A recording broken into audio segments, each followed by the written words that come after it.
I'm Admiral Katherine Kate Sullivan, 34, and at my wedding last Saturday, my sister Victoria spent the entire reception loudly telling guests that I was just a paper pusher who hides behind a desk while real heroes do the fighting. What she didn't know was that my boring office job was actually commanding the most classified Navy SEAL operations in U.S. history, and when 200 active duty SEALs suddenly stood at attention and saluted Admiral on deck, her face went white as she realized the sister she'd been humiliating was actually their commanding officer, and one of the most decorated combat leaders in naval history. Think you can predict how military rank reveals family ignorance? Hit that like button if you believe respect should be earned before it's demanded, subscribe for more shocking military family stories, and let's dive into how sometimes the family member everyone underestimates turns out to be the most accomplished person in the room. Growing up in the Sullivan household meant living under the shadow of my younger sister Victoria, who possessed the kind of effortless charisma and social brilliance that made her the center of attention in every room she entered. While I was quiet, studious, and focused on academic achievement, Victoria was the family star whose personality and accomplishments earned constant praise from parents who seemed to believe success was measured by popularity and social recognition. My parents, Dr. James Sullivan and Dr. Margaret Sullivan, were both civilian professionals, he a prominent surgeon, and she a renowned psychiatrist, who valued achievement, but measured it through traditional civilian metrics of wealth, social status, and professional prestige. In their world, success meant prestigious medical practices, country club memberships, and the kind of social connections that enhanced both professional reputation and family standing. Victoria had excelled in this environment, graduating from an elite private school before earning degrees from Ivy League universities, and launching a career in corporate law that provided exactly the kind of prestigious success my parents understood and celebrated. She was beautiful, articulate, financially successful, and married to another successful attorney whose family connections enhanced the Sullivan family's social position. I, meanwhile, had chosen a path that my family viewed as disappointing and incomprehensible. After graduating from the Naval Academy, a decision my parents had initially opposed as limiting my civilian career prospects, I'd pursued a military career that seemed to them like an extended period of playing soldier rather than building real professional success. Katherine has always been drawn to structure and authority, my mother would explain to friends when asked about my military service, her tone suggesting that these were personality limitations rather than leadership qualities. The military provides the kind of rigid environment that suits her temperament, though we'd hoped she'd eventually transition to civilian careers with better advancement opportunities. Their understanding of military service was limited to Hollywood stereotypes and civilian assumptions about military careers being primarily for people who couldn't succeed in competitive civilian professions. They viewed my Navy service as respectable, but unimpressive, certainly nothing that compared to Victoria's achievements in corporate law and high society social circles. What they didn't understand, what I couldn't tell them due to the classified nature of my actual work, was that my military career had progressed far beyond their civilian comprehension. My boring Navy job involved commanding some of the most sensitive and critical military operations in recent American history, with responsibilities and authority that exceeded anything available in civilian professions. The secrecy requirements of my actual position meant that family members, including my parents and Victoria, believed I worked in routine military administration rather than understanding that I was one of the youngest flag officers in naval history, with command authority over special operations that protected American interests in ways that required complete operational security. Katherine does something with logistics and personnel management, my father would tell his medical colleagues when military topics arose in conversation. Important work, I'm sure, but not the kind of thing that makes for interesting dinner party conversation. The assumption that my work was mundane and unimportant was particularly frustrating because my actual responsibilities involved life and death decisions that affected national security, international relations, and the safety of American military personnel conducting the most dangerous and classified operations in the world. But the secrecy requirements of my position meant I couldn't correct their misconceptions, or help them understand that their daughter had achieved levels of military leadership and combat responsibility that were historically unprecedented for someone of my age and experience. Victoria's attitude toward my military service was even more dismissive than our parents' polite but limited interest. She actively mocked military careers as being for people who needed external structure because they couldn't handle the independence and complexity of civilian professional success.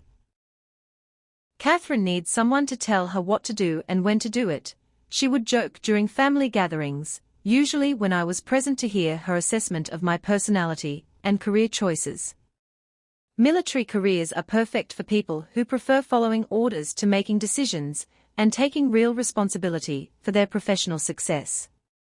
Her analysis was particularly ironic because my actual military responsibilities involved making strategic decisions that affected global military operations, commanding personnel across multiple branches of service, and taking responsibility for operational outcomes that could influence international relations and national security. I don't understand why Katherine doesn't transition to civilian careers where she could use her organizational skills in corporate environments, Victoria would continue during these family discussions about my career prospects. Military experience might be valuable for management consulting or corporate logistics, but staying in the military long-term seems limiting for someone with her educational background. The suggestion that I should transition to civilian careers because military service was somehow limiting or less challenging than corporate work revealed how completely Victoria misunderstood both military leadership and the scope of responsibilities involved in senior military positions. But the most painful aspect of their dismissive attitude wasn't their misunderstanding of my career. It was their assumption that Victoria's achievements were inherently more valuable and impressive than military service, regardless of rank, responsibility, or operational impact. Family gatherings consistently focused on Victoria's legal victories, her firm's high-profile clients, and her social connections, while my military service was acknowledged briefly before conversations returned to topics the family found more interesting and relatable. The wedding planning process had been particularly difficult because Victoria's assumption that she was the more accomplished sister extended to believing she should have input and authority over my personal life decisions, including who I married and how I chose to celebrate my marriage. Planning my wedding to Commander David Chen, a fellow naval officer whom I'd met during joint operations planning, had been complicated by family dynamics that consistently undervalued my military service while elevating Victoria's civilian achievements and social connections. Victoria had immediately inserted herself into the wedding planning process, not out of sisterly support, but because she believed her superior understanding of social events and professional networking made her guidance essential for ensuring my wedding met appropriate standards of sophistication and success. Katherine, you need to understand that weddings are networking opportunities as much as personal celebrations, Victoria explained during one of our early planning sessions. David's family has impressive civilian connections, and this reception could be valuable for both of your post-military career development if we plan it strategically. The assumption that David and I would eventually transition to civilian careers, and that our wedding should be designed to support those hypothetical future careers, revealed Victoria's fundamental misunderstanding of our commitment to military service and our satisfaction with military leadership positions. Who are you planning to invite from your Navy contacts? She continued, reviewing my preliminary guest list with the analytical attention she applied to corporate client development. You'll want to include people who could provide civilian job references and professional connections for your eventual career transitions. Victoria, I'm inviting the people David and I actually want to celebrate with, I replied, trying to maintain patience while explaining that our wedding wasn't a corporate networking event. These are friends and colleagues we care about, not career development opportunities. But Katherine, you have to think strategically about these things, she insisted, apparently unable to understand that military friendships were based on shared service and mutual respect rather than career advancement calculations. Weddings are investments in your professional future, and you need to maximize the networking potential. The guest list had become a particular source of conflict because Victoria couldn't understand why I was inviting so many enlisted personnel and junior officers, instead of focusing on senior military leadership and civilian professionals who could be valuable for your career development. Why are you inviting so many Navy people who won't be able to help you transition to civilian careers? She asked while reviewing my list of SEALs, intelligence officers, and special operations personnel who were among my closest friends and professional colleagues. These people are career military. They can't provide the kind of professional references you'll need for corporate positions. The irony was that the career military personnel Victoria dismissed as useless for networking were actually among the most accomplished and highly trained professionals in their respective fields, with expertise and leadership experience that exceeded most civilian professionals' capabilities and responsibilities. But Victoria's civilian perspective made her incapable of recognizing that military careers could be satisfying and successful in their own right, rather than mere stepping stones to real professional achievement in civilian sectors. The wedding venue selection had been another source of conflict, with Victoria pushing for locations that would impress civilian guests and enhance our family's social reputation, while David and I preferred venues that could accommodate the mix of military and civilian guests we actually wanted to celebrate with. The country club would be perfect for creating the right impression with David's family, Victoria argued, when we selected a more modest venue that was accessible for military families and personnel who might be attending in uniform. Katherine, you need to think about how these choices reflect on our family's social standing. Victoria, this wedding is about David and me, not about our family's social standing or professional networking opportunities, I replied, increasingly frustrated with her inability to understand that military personnel might value different priorities than corporate social climbing. But the most difficult aspect of Victoria's involvement in wedding planning was her constant commentary about my appearance, social skills, and ability to represent the family appropriately during what she viewed as an important social and professional event. Katherine, you need professional help with hair and makeup, she announced during one planning session, as if my appearance at my own wedding was somehow her responsibility to manage. Military women often struggle with feminine presentation, and this wedding is too important for amateur styling.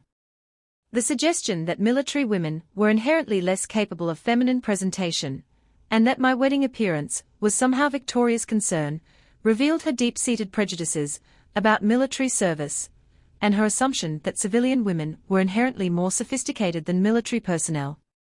I've arranged consultations with image consultants who specialize in helping military women transition to civilian social events, she continued, apparently oblivious to how offensive her assumptions were about military women's capabilities and social awareness. The wedding planning process had become a constant battle between Victoria's vision of what my wedding should be to enhance our family's social reputation, and my actual desires to celebrate my marriage to David surrounded by the people we cared about most. But the most frustrating aspect was Victoria's complete dismissal of the military guests who were most important to me, treating them as somehow less valuable than the civilian professionals she believed would be more impressive and useful for our family's social standing. What Victoria didn't understand was that the military personnel she dismissed as unimpressive included some of the most highly decorated and accomplished service members in American military history, whose respect and friendship represented achievements far more significant than corporate networking success or civilian social connections. The wedding reception she was planning would include Medal of Honor recipients, combat veterans with decades of distinguished service, and special operations personnel whose classified achievements exceeded anything civilian professionals could imagine, but Victoria's ignorance of military culture and accomplishments made her incapable of recognizing the honor and distinction represented by their presence at our celebration. The wedding ceremony itself had been beautiful and meaningful, with David and I exchanging vows in front of family and friends who represented the most important relationships in our lives. But the reception became a nightmare of family embarrassment, as Victoria used the opportunity to publicly demonstrate her superiority over her unsuccessful military sister. The problems began during the cocktail hour, when Victoria appointed herself as unofficial hostess, introducing herself to David's family and my military guests as my more successful sister, who could provide context about our family's achievements and social standing. "I'm Victoria Sullivan Hamilton," she announced to groups of guests, using her hyphenated married name to emphasize her prestigious marriage, Katherine's sister. "I'm a partner at Morrison, Klein & Associates, one of the city's most prestigious law firms. Katherine chose military service, which is admirable, but I've focused on building real professional success in the civilian sector." The introduction was designed to establish her superior status while diminishing my military career, suggesting that my service was a less ambitious choice compared to her corporate achievements. She was essentially apologizing for my career choices while promoting her own accomplishments to people who were attending my wedding to celebrate David and me. Katherine has always been more comfortable in structured environments where someone else makes the big decisions, Victoria continued when guests asked about my military service, while I've built my career on independent decision-making and high-stakes professional responsibility. The characterization of military service as involving less decision-making responsibility than corporate law was particularly galling to the military guests, who understood exactly what kinds of decisions and responsibilities were involved in senior military positions. But Victoria's most damaging behavior occurred during the formal reception, when she requested permission to make a toast that turned into a systematic humiliation of my military career in front of 300 wedding guests. "I want to toast my sister Katherine and her new husband David," Victoria announced after claiming the microphone during the reception toasts. "As Katherine's older sister, I've watched her find her path in life, and I'm proud that she's found happiness in military service, even though it's not the career path our family initially envisioned for someone with her academic capabilities."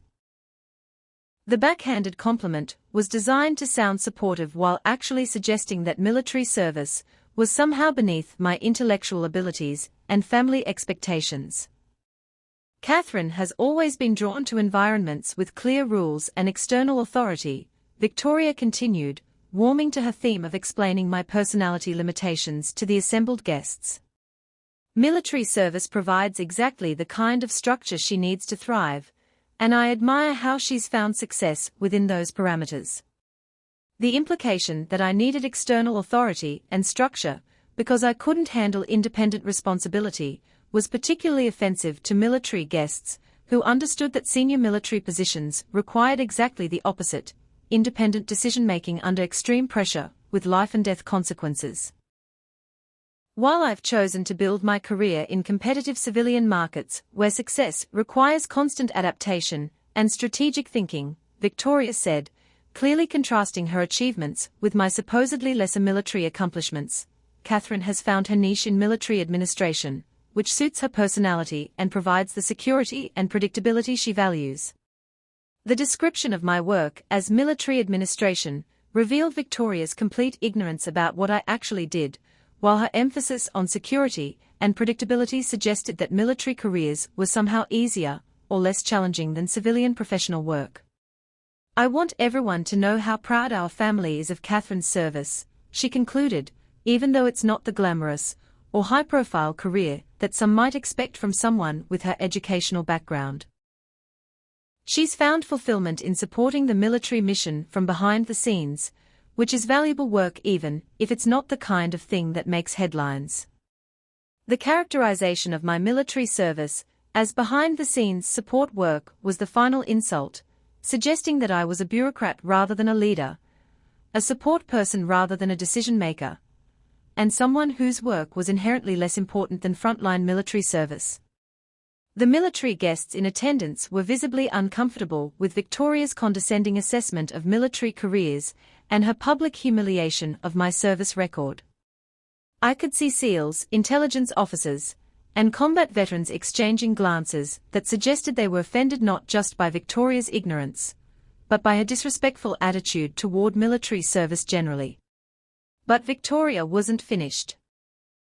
After completing her toast, she spent the remainder of the reception circulating among guests, continuing her campaign to establish herself as the more accomplished sister while explaining my military career as a safe choice for someone who couldn't handle civilian professional competition. Katherine has done well for herself within the military system, she told one group of guests, but she's never had to compete in the real world where success depends on your own abilities rather than military rank and structure. The suggestion that military success wasn't real-world achievement was particularly offensive to combat veterans who'd risked their lives in operations that protected American interests and civilian safety. I keep encouraging Katherine to consider transitioning to civilian careers where she could use her organizational skills, Victoria continued to another group. But she seems comfortable with the security and predictability of military employment. The characterization of military service as secure employment revealed Victoria's complete ignorance about the risks, deployments, and operational dangers involved in military careers, especially at senior levels where personnel were responsible for planning and executing combat operations. As the reception continued, Victoria's systematic humiliation of my military service was creating visible tension among the military guests, who were attending to honor David and me but were instead witnessing a family member publicly disrespecting military service and questioning the value and importance of military leadership. What Victoria didn't know was that her dismissive comments about my behind-the-scenes military work were about to be contradicted in the most dramatic and public way possible, when the true nature of my military position would be revealed to everyone present in a manner that would permanently destroy her assumptions about military rank, responsibility, and respect. The transformation of my wedding reception from Victoria's humiliation campaign to a demonstration of military respect happened so suddenly and dramatically that even I was caught off guard by the magnitude of what unfolded when my true rank and position were finally revealed to everyone present.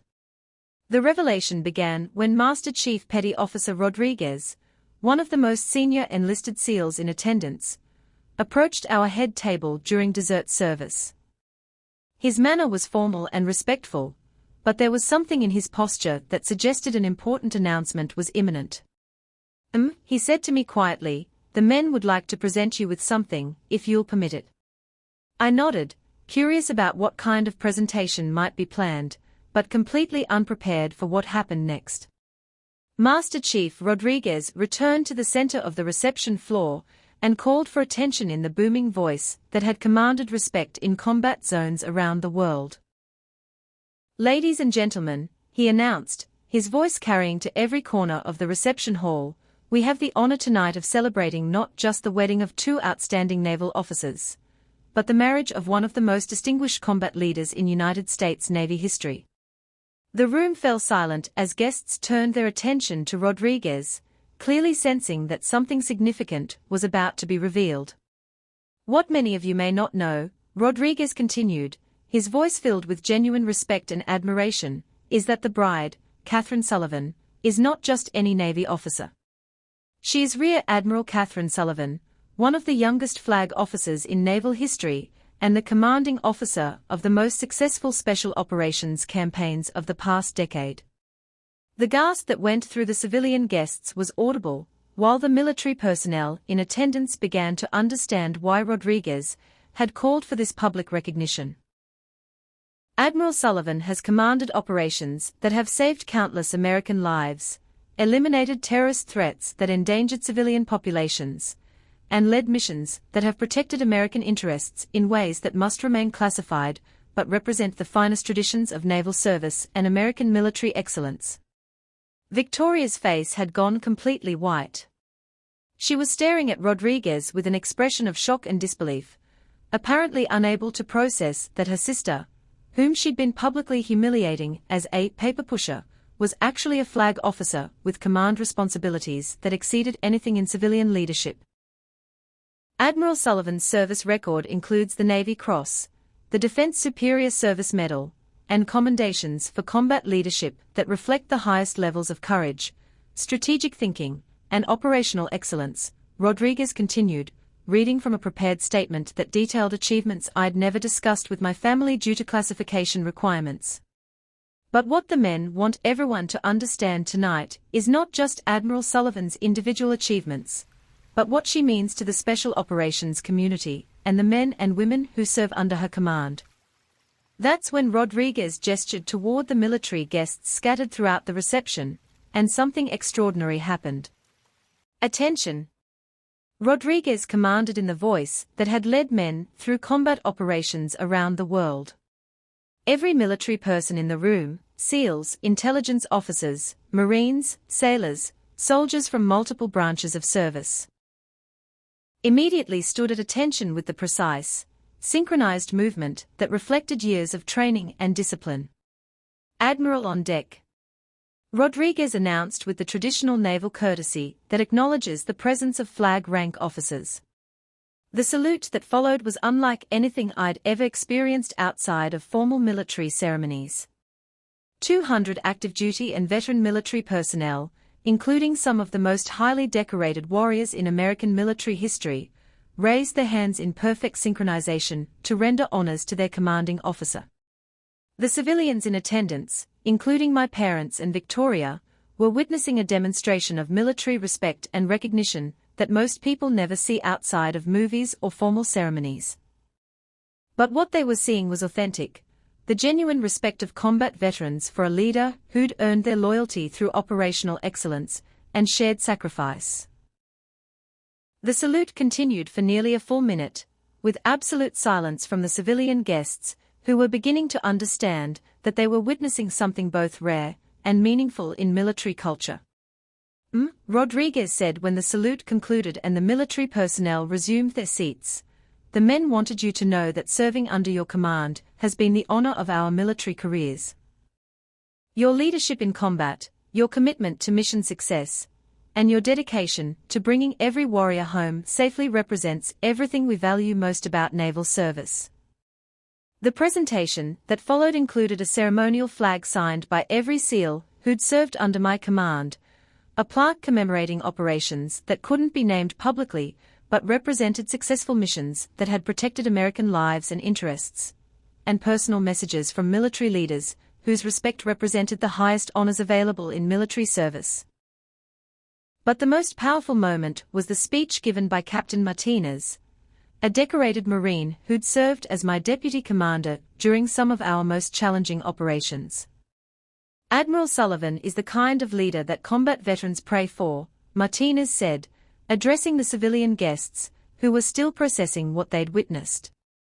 "She makes the hard decisions that save lives, takes responsibility for operational outcomes that could end careers, and leads from the front in ways that inspire everyone under her command to achieve excellence they didn't know was possible. When we are in harm's way," Martinez continued, "when lives are on the line and seconds matter, Admiral Sullivan is the commander we want making decisions and taking responsibility for outcomes. Her strategic thinking, operational expertise, and personal courage represent the finest traditions of American military leadership." The contrast with Victoria's earlier characterization of my work as behind-the-scenes administration could not have been more dramatic or complete. Victoria was sitting motionless at the family table, staring at the military presentation with an expression that mixed shock, embarrassment, and growing horror, as she realized how completely she'd misunderstood and misrepresented her sister's military service to everyone present. The sister she'd spent the evening describing as a paper pusher, who needed structure because she couldn't handle real responsibility, had just been honored by 200 combat veterans as one of the most effective and respected military leaders of their generation. But the revelations weren't finished. The final speaker was Admiral James Morrison, former Chief of Naval Operations, whose presence at my wedding I hadn't mentioned to family members because his attendance was related to classified operations we'd worked on together. "Katherine Sullivan represents the future of American military leadership," Admiral Morrison announced to the stunned civilian guests. "Her operational achievements, strategic thinking, and combat leadership have already influenced military doctrine and operational planning in ways that will benefit American security for decades to come." The room was completely silent, as the highest-ranking naval officer in recent history explained to my family and civilian guests that their daughter and sister was already considered a historically significant military leader, whose influence extended far beyond individual operational success. The aftermath of the military tribute was immediate, and devastating for Victoria, who found herself facing 300 wedding guests, who'd witnessed her spend the entire evening humiliating a sister she'd completely misunderstood and grossly underestimated. The civilian guests were staring at Victoria with expressions ranging from embarrassment to disgust as they processed what they'd witnessed. A woman publicly mocking her sister's military service, while that sister was actually one of the most accomplished combat leaders in American military history. "Victoria," my mother whispered urgently, "did you know about Katherine's rank? Did you know she was an admiral?" Victoria's face was cycling through emotions, shock, embarrassment, and growing panic, as she realized that her public humiliation campaign had backfired spectacularly. She'd spent the evening positioning herself as the more successful sister to people who now understood that she'd been attacking someone whose achievements far exceeded her own. I thought she was just," she never said. Victoria stammered, unable to complete coherent sentences, as she tried to process the magnitude of her mistake. "She never said she was an admiral," my father asked, his voice carrying the tone of someone beginning to understand how completely our family had misunderstood my military career. "She always just said she worked in Navy logistics," Victoria replied weakly, apparently realizing that her assumptions about my work had been based on my deliberate vagueness about classified responsibilities rather than actual knowledge of my duties and achievements. But the family reckoning was interrupted by approaching wedding guests, who wanted to congratulate me and apologize for Victoria's behavior throughout the evening. "Admiral Sullivan," said Mrs.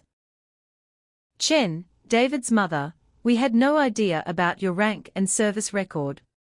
We are honored to welcome you to our family, and we apologize for your sister's comments about military service. We understand now that we were witnessing someone attacking achievements she didn't understand."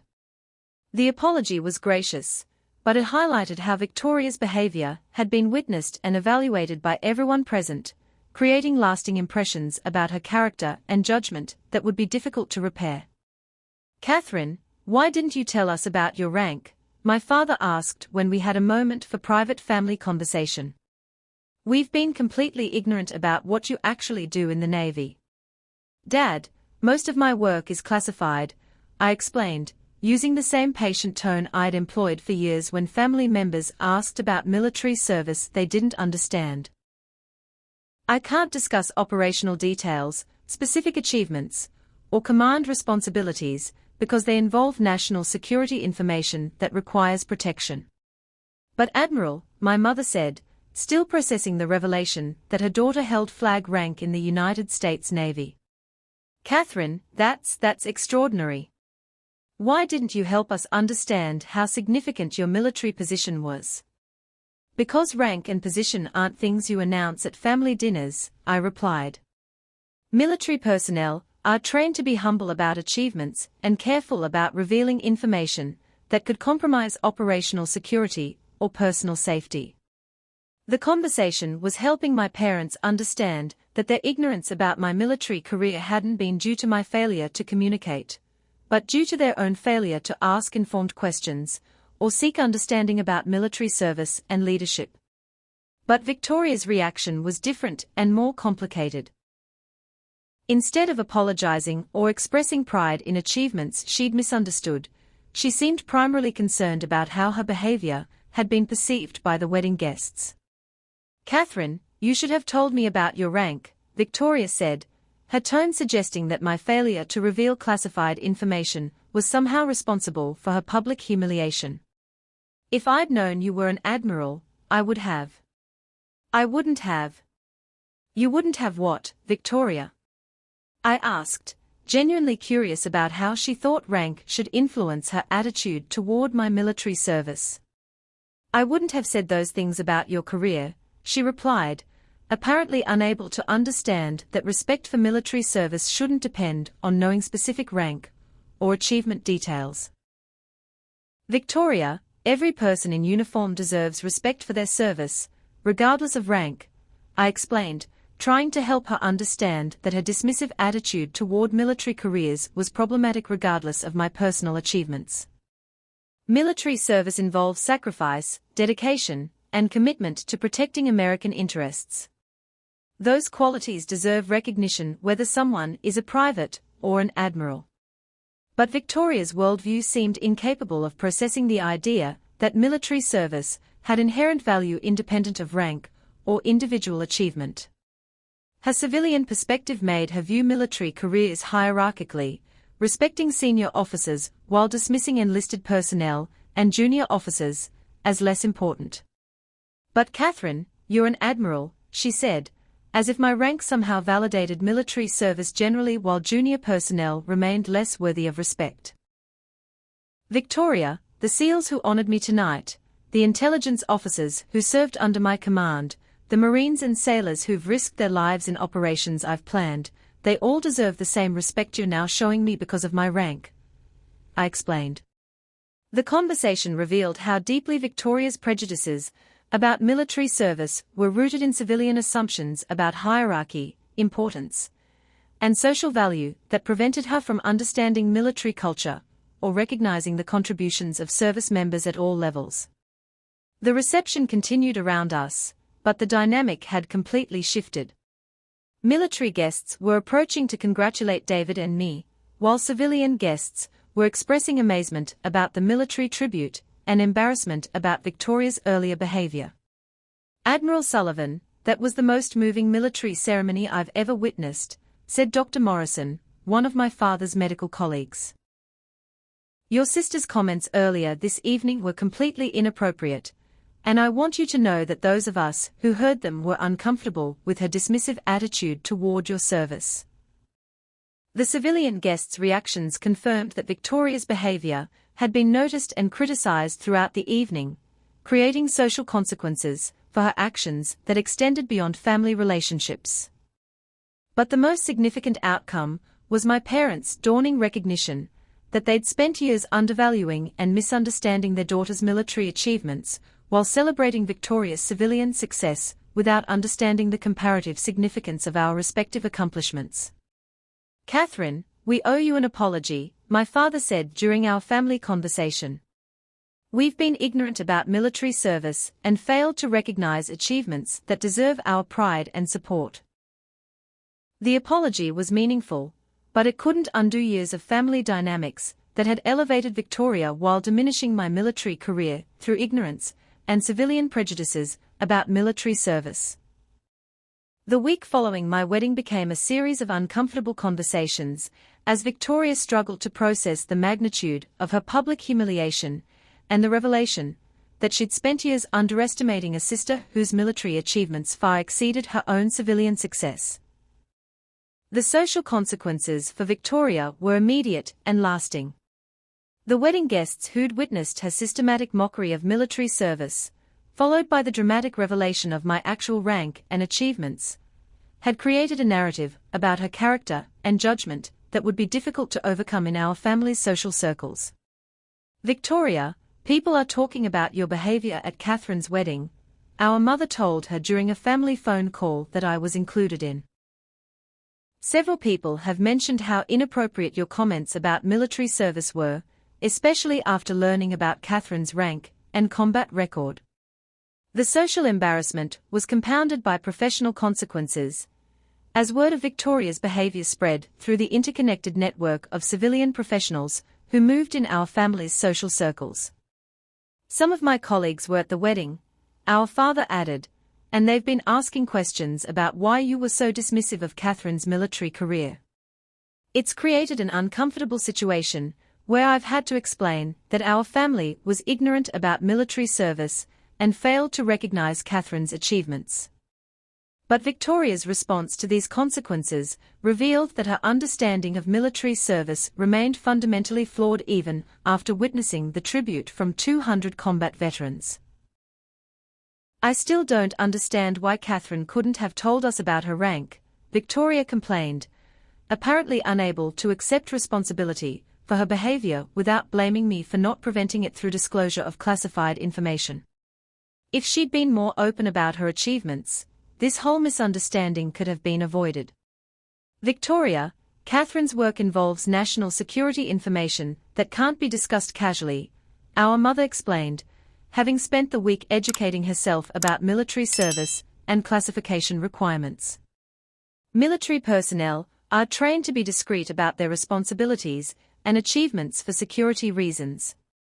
But she could have told family members, Victoria insisted, still searching for ways to make my secrecy requirements responsible for her public humiliation. No, Victoria, she couldn't have, our father replied with newfound firmness. Military officers don't discuss classified operations or reveal information that could compromise operational security, even with family members. Katherine's discretion about her work was professional responsibility, not family secretiveness. The conversation revealed that my parents had spent the week researching military careers, classification requirements, and flag officer responsibilities in ways that helped them understand both the significance of my achievements and the reasons for my discretion about military service details. Katherine, we want you to know that we've been educating ourselves about military service and special operations, my mother said, addressing me directly. We are ashamed that we were so ignorant about your career, and proud of achievements we should have been celebrating for years. The education process had apparently included discussions with other military families, research about special operations, and conversations with veterans who'd helped them understand the significance of combat leadership and the respect accorded to successful military commanders. We had lunch with Colonel Morrison, who explained what it means to command special operations and the kind of responsibilities involved in combat leadership, my father added. Katherine, we had no idea that your work involved life and death decisions and responsibility for operations that protect American lives and interests. But the most meaningful recognition came from Victoria's eventual acknowledgement that her behavior had been based on ignorance and civilian prejudices that she needed to examine and correct. Katherine, I owe you an apology, Victoria said during a private conversation we had several weeks after the wedding. Not just for what I said at your wedding, but for years of dismissing your military service, because I didn't understand what it involved or why it was important. The apology was more comprehensive than I'd expected, suggesting that Victoria had begun to recognize that her civilian assumptions about military careers were both ignorant and harmful. I realize now that my comments about military personnel needing structure and external authority were offensive and wrong, she continued. Military leadership requires exactly the opposite, independent decision-making under extreme pressure with consequences that civilian professionals never face. The acknowledgement indicated that Victoria had begun to understand that military and civilian careers required different, but equally valuable skills, and that her hierarchical ranking of civilian success over military achievement had been based on ignorance rather than informed comparison. Victoria, I appreciate your apology, I replied, but what's most important is that you understand military service has value and dignity regardless of rank or individual achievement. Every person who serves deserves respect for their commitment and sacrifice.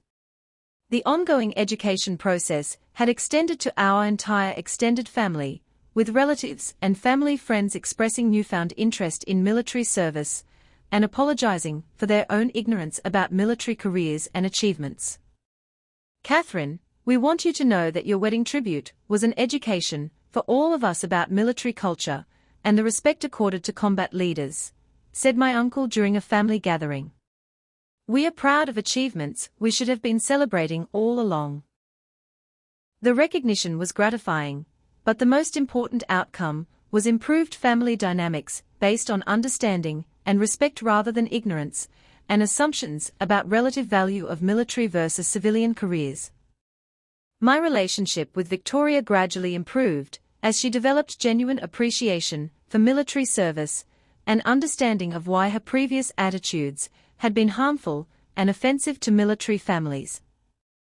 I'm trying to educate myself about military service and special operations, Victoria told me during one of our conversations. I want to understand what you do and why it's important, not just because you're my sister, but because I realize I've been ignorant about something that deserves respect and recognition.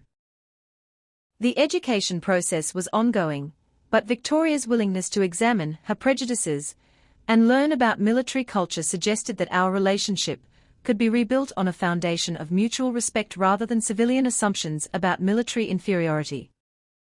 1 year later, I'm sitting at Victoria's law firm's annual partner dinner, watching my sister introduce me to her colleagues as my sister, Rear Admiral Katherine Sullivan, one of the most distinguished combat leaders in naval history.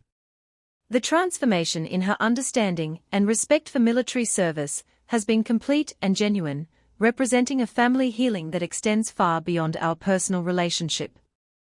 Katherine's work in special operations has protected American lives and interests in ways that must remain classified, but I want all of you to understand that military leadership at her level involves responsibilities and decision-making that exceed anything we face in civilian professions, Victoria tells her corporate colleagues with genuine pride and respect. The contrast with her wedding behavior couldn't be more dramatic. Instead of dismissing military service as structured employment for people who need external authority, Victoria now understands and articulates the complexity, responsibility, and importance of military leadership to civilian audiences who share her former ignorance.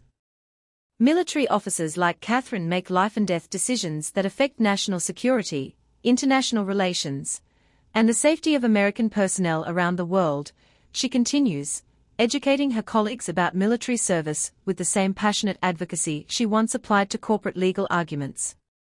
The education process that began after my wedding has evolved into Victoria becoming an active advocate for military families and veterans issues, using her legal expertise and civilian professional connections to support military personnel transitioning to civilian careers. Katherine's experience taught me that civilian professionals often undervalue military service because we don't understand what it involves, Victoria explained during a recent veterans advocacy event where she was a featured speaker. Military leadership requires decision-making skills, crisis management abilities, and responsibility for human lives that most civilian careers never demand. Her advocacy work has included pro bono legal services for veterans dealing with disability claims, volunteer work with military families during deployments, and educational presentations about military culture for civilian professional organizations. I realize now that my ignorance about military service wasn't just personally hurtful to my sister, it was part of a broader civilian disconnect from military culture that prevents veterans from receiving the recognition and support they deserve, Victoria told me during one of our regular sister dinners. The transformation has extended to our parents, who've become active supporters of military families and regular attendees at Navy events, where they can observe and learn about military culture firsthand. We are trying to make up for years of not understanding or celebrating Katherine's achievements, my father explained during a recent Navy ball where he and my mother were honored as distinguished family members of a flag officer. Military families sacrifice more than civilian families understand, and we want to support military personnel who are serving our country. My parents' education about military service has included attending military ceremonies, reading about naval history and special operations, and developing friendships with other military families who've helped them understand the significance of military careers and achievements. Katherine, we want you to know that learning about military service has given us tremendous pride in your career and respect for all military personnel, my mother said during a recent family conversation. We understand now that military leadership represents a form of public service that civilian careers can't match. But the most meaningful recognition has been professional, with my recent promotion to Vice Admiral representing career advancement that civilian family members now understand and celebrate appropriately. Vice Admiral Katherine Sullivan, Victoria announced proudly during my promotion ceremony, my sister, whose military achievements exceed anything our family could have imagined and represent everything admirable about American military service. The promotion ceremony was attended by the same military personnel who'd honored me at my wedding, but now including my family members who understood the significance of flag rank advancement and the respect accorded to senior military leaders. Admiral Sullivan's promotion to Vice Admiral reflects operational achievements and leadership excellence that place her among the most distinguished military officers of her generation, announced Admiral Morrison during the promotion ceremony. Her strategic thinking, combat leadership, and commitment to mission success represent the finest traditions of American naval service. The recognition from military leadership was meaningful professionally, but watching my family members understand and appreciate military achievements they'd previously dismissed was personally satisfying in ways that validated years of discreet service without family recognition. My relationship with David has continued to flourish, with our shared military service creating understanding and support that civilian spouses often struggle to provide. Our marriage represents the kind of partnership that military couples need: mutual respect for professional demands, understanding of operational requirements, and shared commitment to service that transcends personal convenience. Having a spouse who understands military service and supports operational demands has been essential for career advancement and personal happiness, I explained to young military officers seeking advice about military marriages and family relationships. David's own career has advanced to captain rank, with his intelligence expertise complementing my operational background in ways that have enhanced both our professional effectiveness and our personal relationship. Military couples who serve together understand sacrifice, commitment, and service in ways that create stronger marriages than civilian relationships based primarily on personal compatibility, David observed during a recent military couples event where we were featured speakers. The most rewarding aspect of my continued military service has been mentoring junior officers, particularly women, who are navigating military careers while dealing with family members who don't understand or appreciate military service. Admiral Sullivan's example shows that military careers can reach the highest levels of leadership while maintaining family relationships based on mutual respect, said Lieutenant Commander Martinez, one of the junior officers I mentor. Her family's transformation from ignorance to advocacy demonstrates that civilian understanding and support are possible with education and patience. The mentoring work extends to helping military families navigate classification requirements, operational security concerns, and the challenge of maintaining family relationships while serving in positions that require discretion about professional responsibilities and achievements. Military personnel shouldn't have to choose between operational security and family relationships, I tell junior officers struggling with family members who don't understand military service.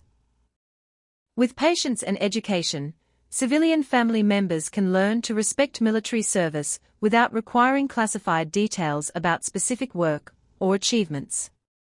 The wedding that began with Victoria's public humiliation of my military service has become a foundational story about civilian education, family growth, and the importance of recognizing military achievements even when they must remain largely invisible to civilian communities. Have you ever been underestimated by family members who didn't understand the true nature of your work or achievements? Sometimes the people closest to us make assumptions based on limited information, and dramatic revelations can completely transform family dynamics and understanding. What would you have done in my situation when Victoria was publicly mocking your military service at your own wedding? Would you have corrected her immediately, or would you have allowed the military tribute to speak for itself like I did?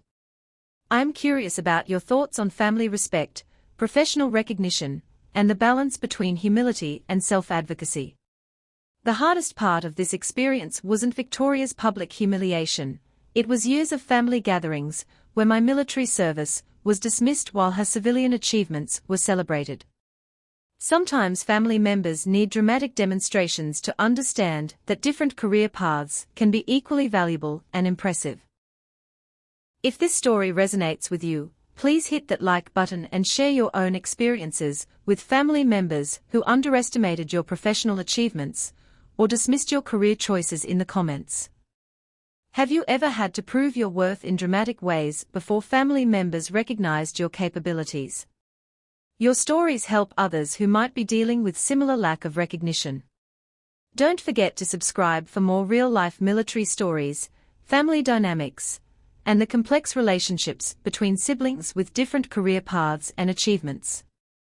Ring that notification bell so you never miss updates about military service recognition, family respect, and learning to value different types of professional excellence.